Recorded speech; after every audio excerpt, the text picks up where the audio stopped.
voilà donc revue de presse bi moom la ñuy ñëw tàmbalee ko le temps que Salma dimbale ma jox ma journaux yi Aliou Sow sànni fu ko neex. Voilà merci donc Walf Quotidien première partie bi revue de presse lay doon naturellement comme on le fait à chaque fois. et dañu koy ñëw daal di commencer Charles ak Walf Quotidien mi nga xamante ne tey ci xëtam bu njëkk mu ngi ñëw ci lu ñëwal affaire Petro-Tim ñu ngi woy ba tey kon di ci waxtaanee ñu nga xam ne ni ginnaaw Aliou Sall ñoom laaj la ñu taxaw samp donc ginnaaw Aliou Sall ka kii le tour kan moo topp kon ci démission yi wala kan la ñuy ñëw daal di teggi ndombol tànkam wala kan la ñuy tuddaat également ci lu ñeel affaire Petro-Tim bi muy laaj boo xamante ne Walf Quotidien taxaw nañ ko samp laaj bu yaatoo yaatu boo xamante ne ci kanam incha allah du ñàkk Aliou Sow indi ci ay tontu leneen loo xamante ne itam Walf Quotidien daal di ci addu moo di rapport bu COUD bi nga xamante ne jàpp nañu ni def na lépp ba mu des mat ndaxte matul kon ndaxte présidente bu OFNAC daal di weddi bu ñu ko mënee wax noonu ki nga xamante ne moo di procureur bi di Serigne Bassirou Gueye Walf Quotidien daal di def itam ab reportage ci lu ñeel audience d'état civil bi ñuy xam ne ni ay témoignage lañu daal di fësal kon ci lu ñel ay bés yoo xamante ne teewe woon nañ ko fële ca tribunal bi am ay témoignage yu bëree bëri yoo xamante ne tukkee na ci li ni mel alors waa critique ñoom daal di waxtaanee ki nga xamante ne kon moom moo wuutu kile di Aliou Sall fële ca CDC muy Cheikh Tidiane Ba ñoom itam daal di sampum laaj ñuy laajte ndax moom mi li dafa tàmbalee monter en puissance ñuy tuddee ko sax Messi di xamle ni kon dañu ko jël ci anam bi nga xamante ne moom moo gën a gaaw ginnaaw bi Aliou Sall daal di tekkee ay ndombol tànkam moom mi li nga xamante ne kon moom moo ko wuutu ñoom itam ñu daal di addu ci li nga xamante ne Walf Quotidien également waxtaan na si mu di patronu OFNAC bi nga xamante ne ñoom nee nañu dafa joxoñ baaraamu tuuma ki nga xamante ni moo di procureur bi di Serigne Bassirou Gueye ci lu ñeel dossier yi lee di COUD ak bu Petro-Tim bi nga xamante ne ñoom xamle nañu ni ay dossier loolu yoo xamante ne moom jotoon na ko bu yàgg a yàgg waaye mu mel ni rek daf cee daal di tegoon coom-coom alors waa Dakar Times itam di wax ci li nga xamante ne moom moo ñeel affaire Petro-Tim bi nga xamante ne ay ayu bës a ngi nii moom moo lëmbe Sénégal ba ñëpp daal di ñuy teg gët ñoom ñi la nag di xam ne ni Londres daal dinay kon bàyyi ay service secret ñu daal di kon lijjanti li ni mel ñuy xam ne ni kon guerre bi nga xamante ne moo am ci diggante Frank Timis ak autorité anglaise yi tàmbali na ñuy xamle itam ni ay weere ngi nii kile di homme d'affaires romain bile cible la maanaam ñu ngi koy topp bu baax a baax ci li nga xamante ne moom moo ñeel coow li ni mel waa Londres nag jël li ni mel ñoom fas yéene ko lijjanti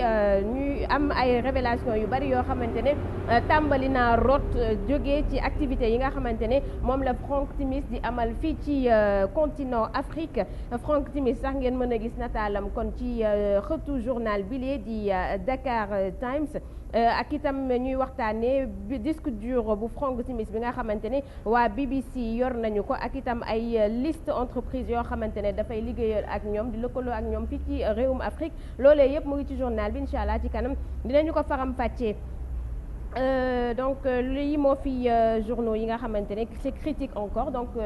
3 journaux yi moom la ñu nar a waxtaanee li nga xamante ne fësal nañ ko Aliou Sall mu mel Aliou Sow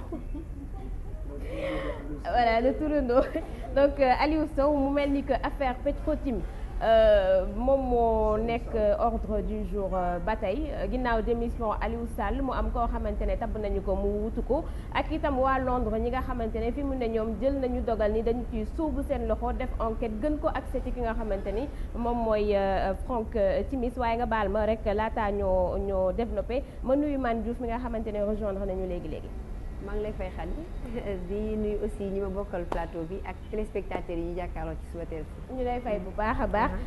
ci kanam nga dalal beneen ndaanaan comme noo amee habitude di ko def. waaw comme ni ñu amee habitude di ko def rek ci kanam tuuti ñu dalal fi ndaanaan boo xam ne bu fi toogee rek ñëpp dinañ xam ne ndaanaan la. d'accord incha allah donc ce sera tout à l'heure incha allah donc Aliou Sow ñu fas yéene développer point yi nga xamante ne moom moo gën a fës et j'allais oublier bokk na ci également li nga xamante ne patronu OFNAC wax na ko jëmale ko ci Serigne Bassirou Gueye ak dossier yi nga xamante ne jotoon nañu ko na ko mais daf ci teg concom waaw Khady maa ngi lay gërëm di la sant encore une fois li am solo tey encore une fois et je crois que toute la semaine et même dans les mois à venir je crois que duñ ci gaaw a jóge parce que dafa doon loo xam ne dafa sax Sénégal yàlla dimbali ñu ko mu war a doon suñu teranga pour ëllëg donc Sénégalais yëpp di ci bàyyi ay xel ñii di wax suñu 400 000 ñii di wax dara xewu fi circuler rien à signaler ou rien à voir donc je pense que ni lii lépp li ko waral mooy benn décret bi nga xam ne moom la Macky Sall moom président de la République ñëwoon donc confirmé suite à un décret d'approbation bi nga xam ne Abdoulaye Wade bi nga xam ne moo ko jiitu woon moo ko fi jiitoon moom la signé woon moom mu ñëw confirmé ko yàlla def ni frère u Macky Sall doon bokkoon ci mbir yi liggéey lëkkaloo ak dégg nga maam ku ñuy wax Aliou Sall son petit frère ba mbir mi toll fi mu toll ba sénégalais yi accusé donc Aliou Sall bi nga xam ne démb dafa jël loxoom ci kaamil mu teg ko ci mu waat ni liñ koy tuumal lépp donc dara du ci dëgg mbir mi li ko gën a accéléré moom mooy El Hadj Amidou Kassé El Hadj Amadou Kassé boobu moo doon ministre conseiller de la communication au niveau donc du palais de la République de la présidence de la République bi mu waxee ay wax yoo xam ne confirmé na ni moom Aliou Sall jot na $250,000 sénégalais muy 146 millions de francs CFA mu ne waaye li mu gis moom information yi mu am 146 millions yooyu muy $250,000 yooyu soxna si Jones doon wax ci BBC ni xaalis boobu mu récupéré daf effectivement moom information bi mu jot mooy Aliou Sall récupéré na ko ci turu Agritrans muy société bi nga xam ne moom la dénk ndiyaay mi nga xam ne mooy maire Pikine Abdoulaye Timbo xaalis boobu jot nañ ko waaye ci wàllu conseil ci wàllu agriculture ci la liggéey ba ñu jox ko xaalis boobu alors que Jones moom waxul woon loolu Jones dafa ne $250,000 yooyu Frank Timis doon laaj British Petroleum c'était pour que fay ay impôts ak taxe au Sénégal yoo xam ne daf leen ko ameel donc finalement mu indi benn espèce de quiproquo bu xaw a doy waar Sénégal yëpp di dute naan waaw ki dem ba toll nekk conseiller en communication président Macky Sall wax bi nan la demee noonu qu'est-ce qui s'est passé ba mu wax boobu est-ce que dañ ko digal pour mu wax ko est-ce que moom dafa wax ak parce que daf ko teg ci aqulaayu taalaam wala qu'est-ce qui s'est passé véritablement en tout cas mbir mi am na ay conséquences parce que conséquence première bi mooy Aliou Sall démissionnel waat na nee na bokkul waaye démissionnel pour gën a xeex bi maintenant que démissionné na Macky Sall tey Walf Grand Place nee na ñan ñoo war a topp ci démission yi ñi ci war a topp mooy ñi nga xam ne ñoom ñooy concerné yi ba pare nekk dans la même position en principe que Aliou Sall maanaam yor ay ndombal tànk ba pare bokk ci mbir mi am na ñuy wax ni Aly Ngouille Ndiaye war na ci bokk parce que rapport de présentation bi nga xam ne moom moo confirmé décret bi moo tax si la Macky Sall sukkandiku pour confirmer décret bi parce que Macky Sall sukkandikuwul ci rapport IGE bi sukkandiku ci rapport de présentation boobu la servir wu rapport de présentation bi nga xam ne Aly Ngouille Ndiaye ministre des Mines moo ko présenté ci la effectivement à un moment donné Macky Sall confirmé le décret léegi Aly Ngouille Ndiaye est-ce que probablement war na mën a doon koo xam ne moo war a topp ci succession éventuelle de démission yi nga xam ne moom moo war a am par rapport à certaines responsabilités. En tout cas bari na ci askan wi ak itam ñi nga xamante ne ñoom ñoo nekk ci longu politique gi ñuy sàkku li ni mel. waaw ñuy sàkku Aly Ngouille Ndiaye pour x raisons parce que dañuy naan dafa dafa hautain parce que dañuy naan day jaay affaire buur dañuy naan ñi ngi wax lu bari ci moom ñi ngi wax ci waxu doomam yi aussi ñi nga xam ne dégg naa dañuy yàq alal bu dul jeex ñi ngi wax ci jarbaatam boobu Aly Ngouille Sarr et cetera yaa ngi koy wax léegi Salma Ibrahima Fall donc est-ce que Aly Ngouille Ndiaye war na mën a bokk ci ñi nga xam ne war nañ mën a surtout que avant élection yi di am waxoon nañ ni warul woon organiser élection yi donc li tax ci moom posture am également est-ce que dina impartial mais oui justement question boobu la ñuy laajte est-ce que Aly Ngouille Ndiaye aujourd'hui par rapport à sa posture par rapport à son statut est-ce qu'il a le bon profil pour continuer à exercer justement ses activités au sein du ministère de l'Intérieur je pense que ni ça peut poser un problème est-ce que dans un avenir très proche Macky Sall du jéngu rek def li nga xam ne moom lañ ko doon laaj balaa élection yi même di tàmbali élection présidentielle yi parce que nag Aly Ngouille Ndiaye doon na ko xam ne kenn wóolu ko kenn wóolu ko parce que liñ koy yàq moo bari te dafa mel ni olof dafa ne yenn saa yi ku ñëpp tuf li nga tooy Aly Ngouille Ndiaye nag dafa tooy xepp parce que ñëpp a ngi wax ci moom et à un moment donné président bi dina assumer ay responsabilités waaye nag encore une fois c'est toujours lui le président de la République qui a le dernier mot waaye bi mu démissionné ñeneen ñi dafa jóg signé ay décret conseil des ministres amul mu jóg dem Japon question bi Khady mooy Macky Sall lan lay wuti Japon aussi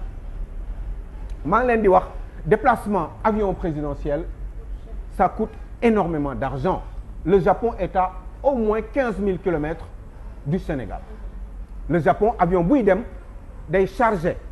président bi dafa am ay collaborateurs yu muy àndal peut-être ay chefs d'entreprise ça coûte beaucoup d'argent moi je vous parie une chose c'est au moins 500 millions de francs CFA aller-retour bu Macky Sall jógee fii ak avion am ànd ak ay ñoñam per diem yi bokk ci hôtel yi bokk ci dund yi bokk ci dépense bi avion bi li muy fay ci carburant avion bi li muy fay ci frais de stationnement ci aéroport yi et cetera loolu boo ko dajalee dina mët au moins 500 millions de francs CFA est-ce que Macky Sall demam bi mu jóg nii jóg dem au Japon amal na ko njëriñ parce que sommet bi c'est le G20 ñi nga xam ne ñooy décider ci àdduna bi nan la àdduna bi war a doxee ci wàllu économique ci wàllu fonds monétaire international nan la war a àdduna bi doxee ñooñu est-ce que te officiellement invité wuñu Macky Sall ku am leneen loo mu mën a wax le contraire nga expliquer ko parce que man sama information foofu la toll parce que Macky Sall demul ci turu organisation de l'unité africaine UA demul ci dégg nga maam bépp ndombal tànk boo xam ne jot na ko ci wàllu Afrique pour mën a teew foofu donc lan moo ko war a mën a tax est-ce que dafa dem parce que Sénégal dafa am dañu am yaakaar ci moom par rapport au pétrole bi nga xam ne hydrocarbures yi nar a ñëw te nga xam ne dafa nar a contrôler parce que pétrole mooy hydrocarbure mooy yor àdduna est-ce que ci loolu la dem pour waxtaan ci ak ñoom wala am ñu mu teg ak ñooñee nekk foofu lan mooy tax est-ce que intérêt la pour Macky Sall jóge fi de parce que il n'arrête pas d'enchaîner barki dem la jógee au niveau de Abuja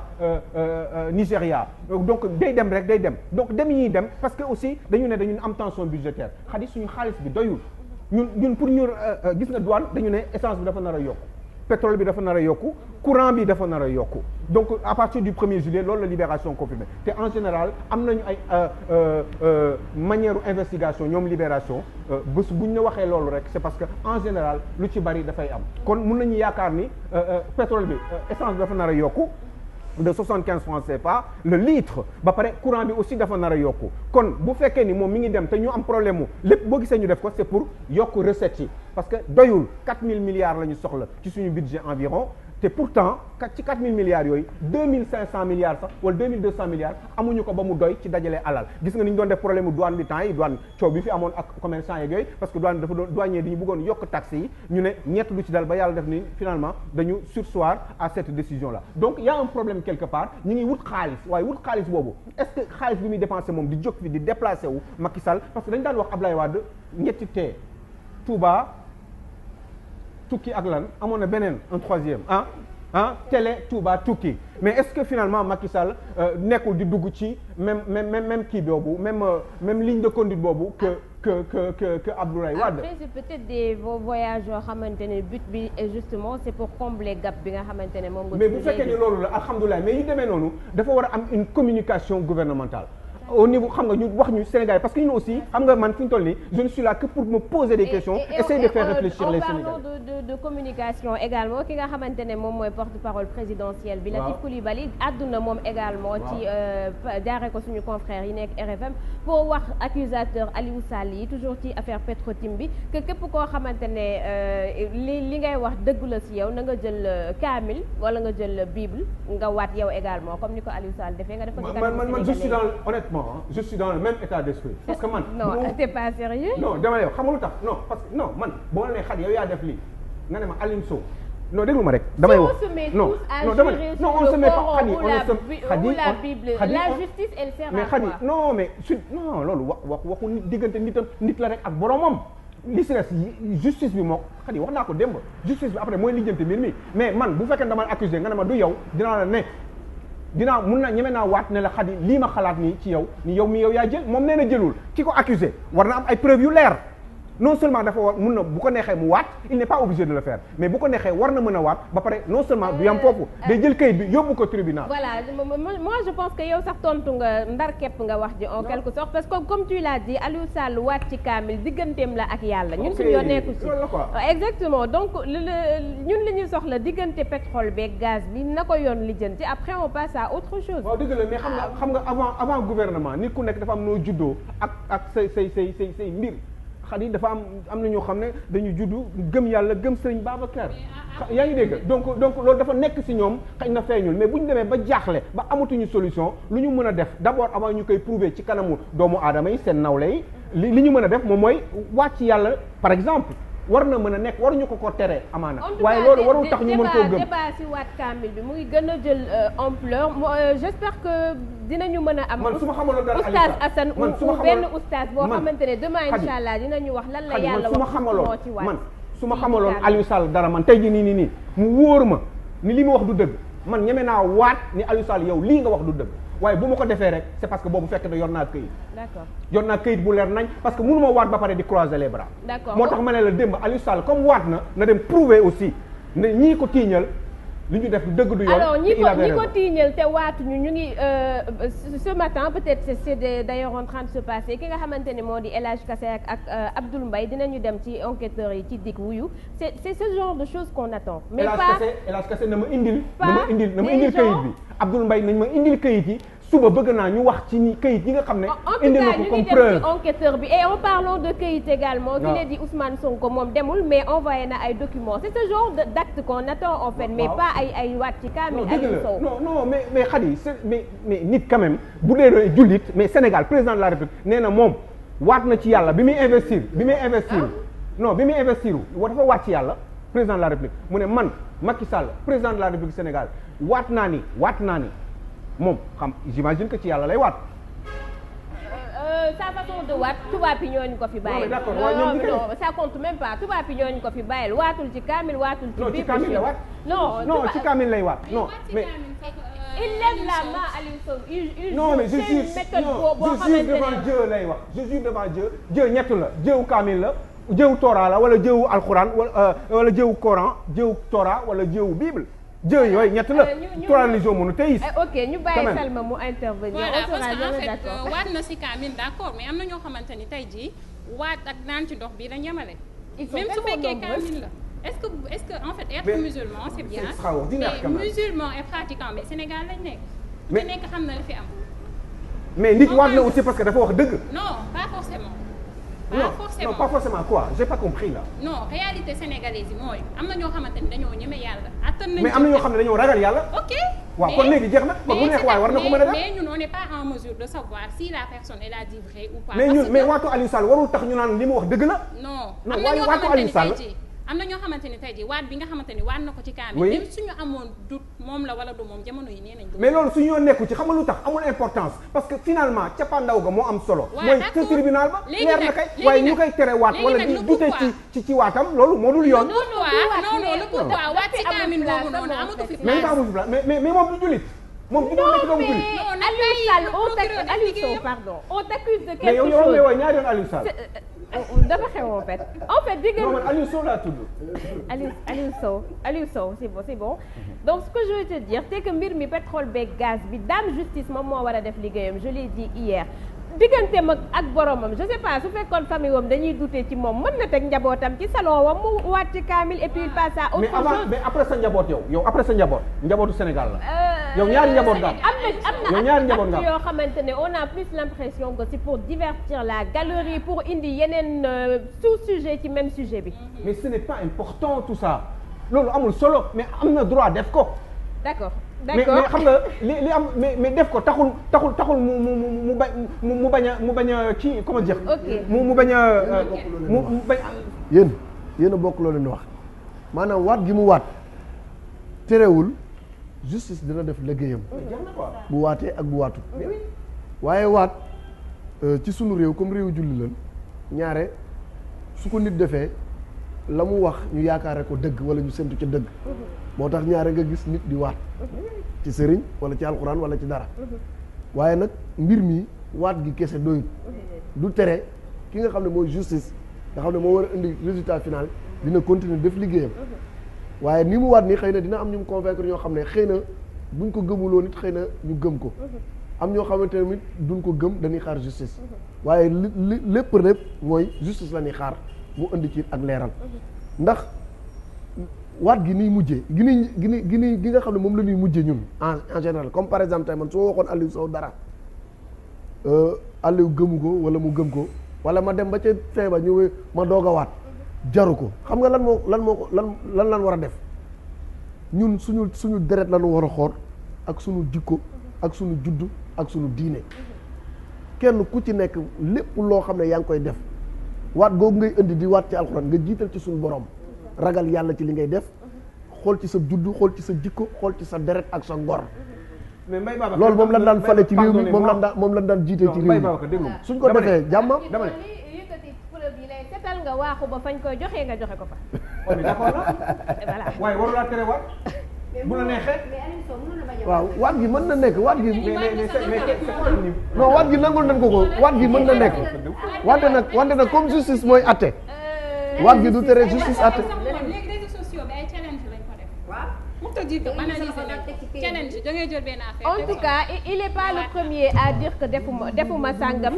teewul yoon def liggéeyam et j'ai donné l'exemple hier de Khalifa Sall qui a même pleuré devant tous les Sénégalais teewul yoon def na liggéeyam tey gis nañ ko fi mu nekk donc ça compte pour du beurre alors on va parce que aussi bu leen confondre affaire yi Sénégalais dañuy déglu aussi ñu jàll ci on parle de dossier ñu waxtaanee yeneen dossier judiciaire yoo xamante ne fi mu ne mën nañ ne escalade moo am un peu entre OFNAC ak ki nga xamante ni moo di procureur bi ndaxte ki nga xamante ni moo di Seynabou Ndiaye Diakhaté xam leen na ni ñoom yëkkati nañ lu tolloog 17 dossiers daal di ko koy jox mais benn amu ci suite en fait. mais c'est normal mais il faut aussi xam Seynabou Diakhaté boobu Ndiaye Diakhaté nan lañ ko falee dañu dàq Nafi Ngom Keïta parce que Nafi Ngom Keïta nekkul woon ci waawu Macky Sall comme nekkul woon ci waawu Macky Sall nag Macky Sall bu ko dàqee ki muy jël il faut mu nekk ci waawam alors duñ la wax nag li nga war a def duñ la wax say limite waaye boo ko dépassé ci sa biir liggéey amaana mun nañ am yaakaar ni yow bu ñu la jëlee yow comme ni ñu nommé Seynabou Ndiaye Diakhaté am yaakaar ni yow doo mel ni comme kee ñu dàq waaye bu ñu la jëlee gis ni yow def nga liggéey boo xam ne xëy na arrangé wu leen à un moment donné ñoom dinañ la bàyyi nga yeggale ko ba ci ki nga ko war a yeggali waaye kooku tamit ñoom am nañ contrôle ci moom kooku mooy kan mooy Bassirou Gueye boobu bu ñu ko joxee ay këyit moom balaa moo déclenché benn process balaa ma koo déclenché am na ku mu war a laaj kookan la mooy son ministre de tutelle boobu am na tuteur mooy président de la république institution yi ñoo baaxul Khady colonel Gueye dëkk bi xoolal bu fekkoon dafa am une véritable séparation rigide des pouvoirs kon kenn du ko waxat dans ce cas-ci séparation de pouvoir Macky Sall bu jógee fi tey jii nii Mbaye Babacar nekk président de la république exactement la même chose que Macky Sall ngay def Abdoulaye Wade def na ko Abdou Diouf def na ko Senghor def na ko li mu bëggoon ci Mamadou Dia A ba Z moo am nañu waxante dëgg te yàlla tax changé leen ko depuis 2007 maa leen di wax constitution Sénégal bi baaxul 20 articles yoo xam ne ça concerne le président de la République il faut ngeen changer bu leen changer nit ñi Barack Obama li mu wax du waxu dof dëkk yi soxla ñu ay président bu fort institution yu taxaw la ñu soxla te institution yooyu bu taxawee xoolal yaay dal ci kawam toj comme nen la rek ak xeer mais il faut que loolu mu am te loolu gisoo kenn di ci waxtaan nañu waxtaan ci institution dëkk bi moo baaxul procureur bi xam nga ni bërki démb bi muy wax Macky Sall moo ko ne jour sangam heure sangam di nga wax na pare na dem na yoonam wax na loo xam ne waroon na ci wax bu yàgg mooy affaire wu ñoom Fallou Sène et cetera pourtant jour boobu la boole dajale lépp wax ci kon il est sous le contrôle am na ñoo xam ne ñoo ko fi njëkk foofu gën ko aay ci ay magistrat gën ko ëpp expérience Macky Sall choisir leen kon façon choix bi ni ñu koy choisir même organisation conseil supérieur de la magistrature day gudd torop il faut ñu changer ko dëkk bi institution yi moo baaxul te institution xam yi mooy institution mooy colonne vertébrale boo bu taxawul doo taxaw doo toog da ngay tëdd rek pour mu taxaw nag il faut qu'on ait une bonne colonne vertébrale mooy une bonne constitution. voilà merci beaucoup Aliou Sow ñu ngi lay jaajëfal bu baax. Cheikh Tidiane Ba nag yow ba beneen. ah da nga koo réserver la est-ce que duñ ko def demain. waaw suba parce que finalement am na lu mu bëgg am na lu mu pareel Bamba Fall. te am na lu mu soxla aussi il veut la mairie de Dakar. pare na nag il est en ascendance mi ngi ñëw. te Macky Sall moo koy pareel fii nag.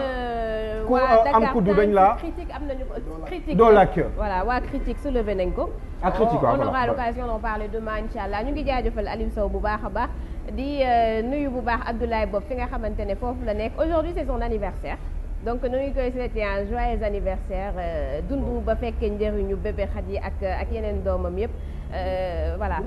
bëgguñu dëxin bëgguñu cere bëgguñu mbuum. non tey moom cere la ñuy def. nañu indil lu baax bon anniversaire Abdoulaye Bob la cere. ngurbaan moom day waaru ay ndambe la fi taxaw wala kenn xam ay mburoog ndambe séeréer bi changé tout. non tey loolu mooy menu bi pas de croissant ni de tout ça hein. Donc Abdoulaye Bob ci ñun ñu ngi bu ñu paree léegi nii dinañu wàcc rédaction fête anniversaire bi comme il se doit en attendant ñu ñëw